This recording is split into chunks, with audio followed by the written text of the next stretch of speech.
آج چوتھے روزہ کی مناسبت سے چوتھے پارے کا خلاصہ بیان کریں گے انشاءاللہ۔ چوتھے پارے کی ابتدا میں اللہ تعالیٰ نے انسانوں کو یہ ترغیب دی ہے کہ اگر اللہ کی راہ میں خرچ کرنا چاہتے ہو تو اپنی محبوب ترین چیز کو اللہ کی راہ میں خرچ کرو۔ لن تنالوا البر حتی تنفقوا مما تحبون، کہ کئی دفعہ ایسے ہوتا ہے کہ ہم اللہ کی راہ میں وہ چیز دیتے ہیں جو ہماری استعمال شدہ بوسیدہ اور بیکار چیز ہو چکی ہو۔ گھر میں پرانے کپڑے ہو گئے، جوتے ہو گئے، کوئی بچی ہوئی روٹی ہو گئی، تو اللہ تعالیٰ مومن سے یہ تقاضا کرتے ہیں کہ میرے راستے میں اپنی سب سے محبوب چیز بیان عطا کرو۔ اسی طریقے سے یہ احادیث کے اندر بے شمار واقعات آتے ہیں کہ جب یہ آیت نازل ہوئی تو صحابہ کرام نے اپنے باغات جو کھجور کے تھے وہ اللہ کی راہ میں وقف کر دیے جو ان کو بڑے محبوب تھے۔ تو ہمیں بھی اس چیز پر عمل کرنا چاہیے کہ جو چیز ہمیں محبوب ہے، پیاری ہے، دل کرتا ہے یہ ہمارے پاس رہے، اس کو اللہ کی راہ میں قربان کیا جائے۔ بیت اللہ کے خصائص بیان ہوئے ہیں۔ ان اول بیت وضع للناس للذی ببکہ، کہ بیت اللہ کی اللہ نے کچھ نشانیاں بتلائی ہیں کہ یہ بڑا بابرکت ہے، مسلمانوں کا قبلہ اول ہے، اور پہلا گھر اللہ کا عبادت کے حوالے سے دنیا میں بیت اللہ ہی ہے۔ ابراہیم علیہ السلام کے گھرانے کی یادیں اس سے وابستہ ہیں، اسماعیل علیہ السلام کی یادیں وابستہ ہیں، حضرت اماں ہاجرہ کی یادیں وابستہ ہیں، تو اس کی خصائص بیان کیے گئے ہیں۔ حج کی فرضیت کا تذکرہ آیا ہے، وَلِلَّهِ عَلَى النَّاسِ حِجُّ الْبَيْتِ مَنِ اسْتَطَاعَ إِلَيْهِ سَبِيلًا، کہ مسلمانوں پر، ایمان والوں پر اللہ کے گھر کا حج زندگی میں ایک مرتبہ فرض قرار دیا گیا جس کی استطاعت ہو۔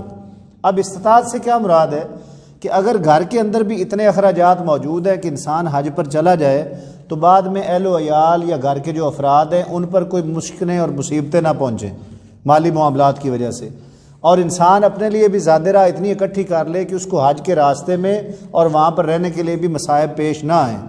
اور اسی طریقے سے اگر کوئی عورت ہے تو اس کی استطاعت میں یہ بھی شامل ہے کہ محرم اس کے ساتھ جا سکتا ہو۔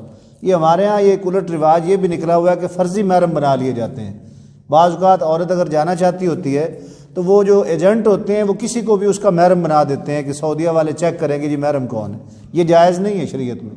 محرم اس کا وہی رشتہ ہوگا جس سے اس کا نکاح نہیں ہو سکتا یا خاوند، اس کے علاوہ کوئی شخص فرضی طور پر محرم نہیں بن سکتا۔ اس کے بعد امت محمدیہ کی فضیلت بیان کی گئی ہے۔ ہم اپنے آپ کو امت محمدیہ میں شمار کرتے ہیں اور بڑی فضیلت والی امت اپنے آپ کو قرار دیتے ہیں۔ اس کی وجہ کیا ہے؟ کیا ہمارے خاندان بہت اعلیٰ ہیں، یا ہمارا حسن و جمال اتنا اعلیٰ ہے، یا ہمارے پاس زمین جائیداد عہدے اور رتبے اتنے زیادہ ہیں کہ اللہ نے ہمیں بہترین امت قرار دیا ہے؟ بالکل نہیں۔ اللہ نے فرمایا کنتم خیر امہ، تم بہترین امت ہو، اخرجت للناس، ہمارے اس دنیا میں آنے کا مقصد بیان فرمایا کہ ہم نے تمہیں لوگوں کے لیے بھیجا ہے۔ اب میرا اور آپ کا یہ بھی بات یاد رکھیں کہ یہ بات صرف علماء، امام مساجد ان کے ذمے نہیں ہے، ہر انسان کو بتایا گیا کہ تم بہترین امت ہو، اور دنیا میں آنے کا تمہارا مقصد یہ ہے کہ تمہیں دنیا میں لوگوں کے لیے بھیجا گیا۔ اب لوگوں کے لیے کیوں بھیجا گیا ہے کہ تأمرون بالمعروف وتنہون عن المنکر، کہ ہر بندہ اپنے علم کے مطابق لوگوں کو بھلائی کی تبلیغ کرتا ہے، لوگوں کو بتائے اللہ اس کے رسول کی دعوت اور تبلیغ کرے، اور قرآن و سنت کی تبلیغ کرے، اور برائی سے منع کرے، وہ برائی جس کا قرآن و سنت میں تذکرہ ہو چکا ہے۔ تو جو بندہ اس خاصیت کا مالک ہوگا وہ بہترین امت میں شمار ہوگا۔ پچھلی تراویح کے اندر یا پچھلے خلاصہ کے اندر بھی بیان ہوا تھا کہ کفار کو دلی دوست مت بناؤ۔ یہاں پر دوبارہ یہ بات ریپیٹ کی گئی ہے کہ کفار اور منافقین سے دلی دوستی مت کرو، ان سے دلی محبت مت کرو، کیونکہ ہمیشہ کفار نے، مشرکین نے اور منافقین نے مسلمانوں کو جس حد تک ہو سکا نقصان پہنچانے کی کوشش کی ہے، چاہے وہ مالی نقصان ہو، چاہے وہ جانی نقصان ہو، چاہے مسلمانوں کو آپس میں لڑانے کے حوالے سے پروپیگنڈے ہوں، تو یہ ہر وقت مسلمانوں کو تباہ و برباد کرنے کی کوشش میں رہتے ہیں۔ لہٰذا ان کے ساتھ دلی مودت اور محبت کا، بھائی چارے کا معاملہ بالکل نہیں کرنا۔ ہاں، جو ذمہ لوگ ہوتے ہیں کسی بھی ملک کے اندر، احکام و اہل الذمہ کے حوالے سے، کوئی عیسائی ہے، کوئی ہندو ہے، کوئی سکھ ہے جو کسی اسلامی مملکت میں رہتا ہو، اس کو اس کی اپنی عبادت گاہ میں عبادت کرنے کی پوری اجازت ہے۔ ان کی عبادت گاہوں کا احترام کرنا لازم ہے، ہم ان کی عبادت گاہوں کو نہیں گرائیں گے۔ اسی طریقے سے اگر وہ ہمارے شعار کو، اسلام کا مذاق نہیں بناتے ہیں تو ایک عام جو بھائی چارے کا تعلق ہوتا ہے، معاشرتی تعلق ہوتا ہے، ان کے ساتھ اچھا رکھا جا سکتا ہے۔ لیکن ایمان والوں کے مقابلے میں ان کو ترجیح نہیں دی جا سکتی۔ اسی طریقے سے پھر غزوات کا تذکرہ آیا ہے چوتھے پارہ کے اندر، وَلَقَدْ نَصَرَكُمُ اللَّهُ بِبَدْرٍ وَأَنْتُمْ أَذِلَّةٌ، غزوہ بدر کا ذکر ہوا، غزوہ احد کا ذکر ہوا، اور غزوہ حمراء الاسد کا ذکر ہوا۔ اللہ تعالیٰ نے مسلمانوں کو غزوہ بدر میں بھرپور کامیابی عطا فرمائی، 313 صحابہ تھے اور آگے سے 1000 کی ایسی فوج کہ جس کے پاس اس وقت کے لحاظ سے اچھا خاصا اسلحہ تھا، سواریاں موجود تھیں، اور ادھر سے مقابلے میں مسلمان نہتے تھے، خالی تھے، کھجور کے چھاپے لے کر نکلے تھے، تو اللہ تعالیٰ نے ان کو کامیابیاں عطا فرمائی۔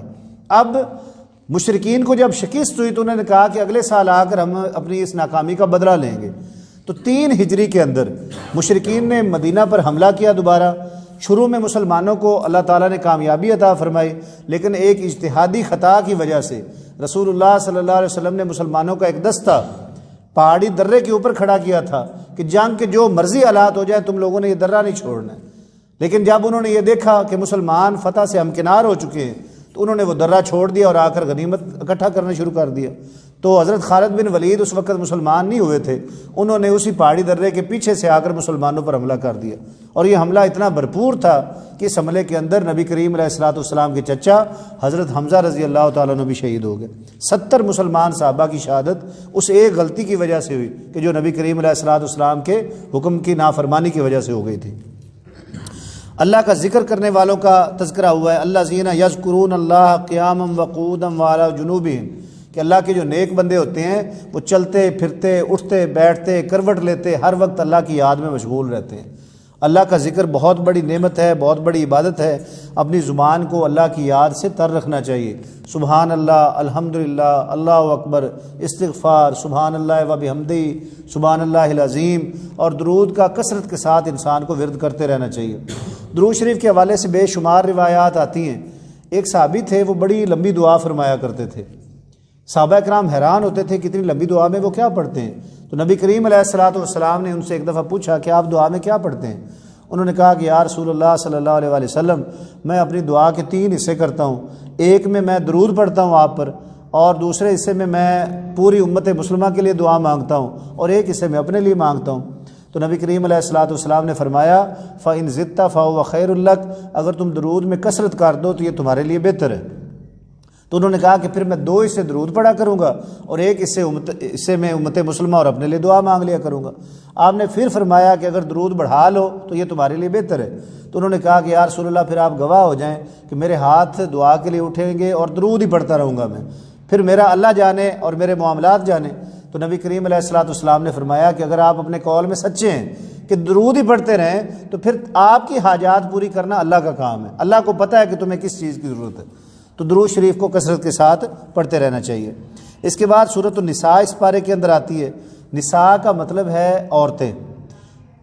بڑی حیرانی والی بات بھی ہے، اور یہ ایک طرح سے عورت کو عزت دینے کے مترادف ہے کہ عورتوں کے نام سے اللہ تعالیٰ نے سورت نازل فرمائی ہے۔ سورۃ الرجال کوئی نہیں ہے، مردوں کے نام پر سورت کوئی نہیں نازل ہوئی، عورتوں کو اللہ تعالیٰ نے عزت بخشنے کے لیے۔ حالانکہ وہ ایسا معاشرہ تھا جہاں پر بیٹیوں کو قتل کیا جاتا تھا کہ کوئی ہمارا داماد نہ بنے یا وراثت میں سے حصہ نہ دینا پڑے، تو اس گئے گزرے معاشرے کے اندر اللہ نے عورت کو عزت دینے کے لیے سورت نازل فرمائی۔ اس میں عورتوں کے احکام و مسائل بیان ہوئے ہیں، اور یتیموں کے مال کی حفاظت کا تذکرہ ہوا ہے۔ یتیم جو ہوتا ہے نا جی، وہ بچہ جو بلوغت سے پہلے جس کا والد فوت ہو جائے وہ یتیم کہلاتا ہے۔ اب وہ یا تو اپنے چچاؤں کے پاس رہتا ہوتا ہے یا ماموں اس کی کفالت کرتے ہیں۔ تو ان کو ہدایت کی گئی ہے کہ یتیموں کے مال کو نہ کھا جاؤ، نہ ان کو ناقص مال کے طور پر تبدیل کر دو۔ یعنی کہ اگر اس شخص نے، جو بندہ فوت ہوا ہے، اپنے ترکہ میں کوئی مال مویشی چھوڑے ہیں، کوئی فصل چھوڑی ہے، کوئی بینک بیلنس چھوڑا ہے، پیسہ وغیرہ چھوڑا ہے، اب جو ان کی کفالت کرنے والا ہوگا وہ ماموں ہو یا چچا ہوں، ان کو چاہیے کہ جب تک وہ بچے چھوٹے ہیں، ان میں عقل نہیں ہے، ان کے مال کی حفاظت کریں۔ اور اگر وہ اتنے غریب ہیں خود کہ ان کی اپنا معاملات بڑی مشکل سے چل رہے ہیں، تو ان بچوں پر ان کے مال میں سے ہی اتنا خرچ کر سکتے ہیں۔ یہ نہیں کر سکتے کہ ان کے مال میں سے خود بھی کھانا شروع کر دیں، اور جب وہ بڑے ہوں تو ان کو کہیں کہ ہم نے تو تمہیں پالا پوسا تھا اور ہم خود بھی کھاتے رہے ہیں، تو ہمارے احسان کا تم بدلہ کیسے دے سکتے ہو؟ ان کا مال نہیں کھانا۔ اور بعض لوگوں نے ایسے بھی ہیلے کیے کہ ان کے مال کے بدلے کے طور پر ان کو ناقص مال بعد میں دے دیا کہ یہ تمہارا باپ چھوڑ کر گیا تھا۔ تو اس کی بڑی سخت وعیدیں آئی ہیں کہ یتیم کا مال نہیں کھانا۔ تعدد ازواج کے حوالے سے بیان ہوا ہے، نکاح کے حوالے سے فَانْكِحُوا مَا طَابَ لَكُم مِّنَ النِّسَاءِ مَثْنَىٰ وَثُلَاثَ وَرُبَاع کہ 2 3 یا 4 نکاح اگر کرنا چاہو بشرطے کہ عدل کر سکو اور تمہارے اندر استطاعت ہو تو کر سکتے ہو، لیکن یاد رکھیں وہ استطاعت کیا ہے؟ بیویوں کے درمیان عدل کرنا، مالی معاشی طور پر ان میں انصاف کرنا، اور اگر انسان یہ نہ کر سکتا ہو اور اس کے اندر طاقت نہ ہو تو پھر کہا گیا کہ ایک نکاح پر اکتفا کرو۔ ہم معاشرے میں دیکھتے ہیں کہ بعض لوگوں نے دوسرا یا تیسرا نکاح کیا تو انہوں نے پہلی بیوی اور پہلے بچوں کو بالکل ہی پسے پش ڈال دیا، زیادتی کی ان کے ساتھ۔ تو ایسے لوگوں کی وجہ سے اس اللہ کے جو حکم ہے اس کی لوگ مخالفت کرنا شروع ہو گئے ہیں۔ ہمارے پاکستانی معاشرے میں تو اس کی ٹھیک ٹھاک مخالفت ہوتی ہے، صرف اسی وجہ سے کہ پہلی بیوی اور بچوں کے ساتھ ظلم ہوا ہے۔ میراث کا بیان ہے، اللہ تعالیٰ نے خود اولاد کی میراث تقسیم کر دی ہے کہ بیٹوں کو کتنا حصہ ملے گا، بیٹیوں کو کتنا حصہ ملے گا۔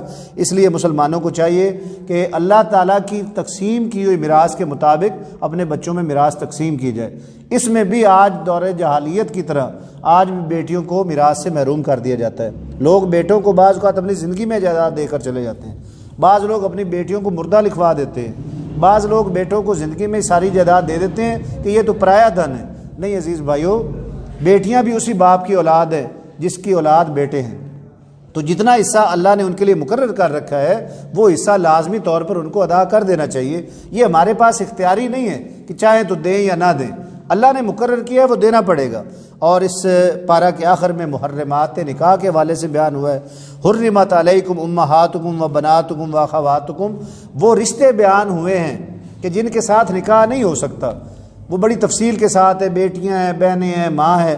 3 طرح کے اسباب ہیں کہ جن کی وجہ سے نکاح حرام ہے۔ ان میں سے ایک سبب ہے خونی رشتے، مثال کے طور پر بہن ہو گئی، ماں ہو گئی، خالہ ہو گئی، اور ایک رضاعت کے رشتے ہوتے ہیں کہ اگر بچپن میں رضاعت کے مہینوں میں شروع کے سالوں میں جب بچہ پیدا ہوتا ہے کسی عورت کا دودھ پی لے تو پھر اس عورت کی اولاد کے ساتھ نکاح بھی اس کا حرام ہو جاتا ہے۔ اور تیسرے مساہرت کے رشتے، مساہرت یہ ہوتا ہے کہ اگر کسی عورت سے نکاح کیا ہے تو اس کے جو ماں ہے یا بیٹی ہے اس کے ساتھ اس بندے کا نکاح نہیں ہو سکتا بشرطے کہ نکاح ہو کر رخصتی ہو چکی ہو اور وہ اس کے نکاح میں قائم بھی ہو۔ تو اللہ تعالیٰ سے دعا کرتے ہیں کہ اللہ رب العزت ہمیں قرآن مجید کو پڑھنے سمجھنے اس پر عمل کرنے کی توفیق عطا فرمائے۔ وآخر دعوانا الحمدللہ رب العالمین۔ دعا کر دیں امت کی۔ الحمدللہ رب العالمین والصلاة والسلام علی سید الانبیاء والمرسلین۔ یا رب لک الحمد کما ینبغی لجلال وجہک وعظیم سلطانک۔ اللہم اکفنا بحلالک عن حرامک واغننا بفضلک عمن سواک۔ اللہم انصر المجاہدین فی کل مقام۔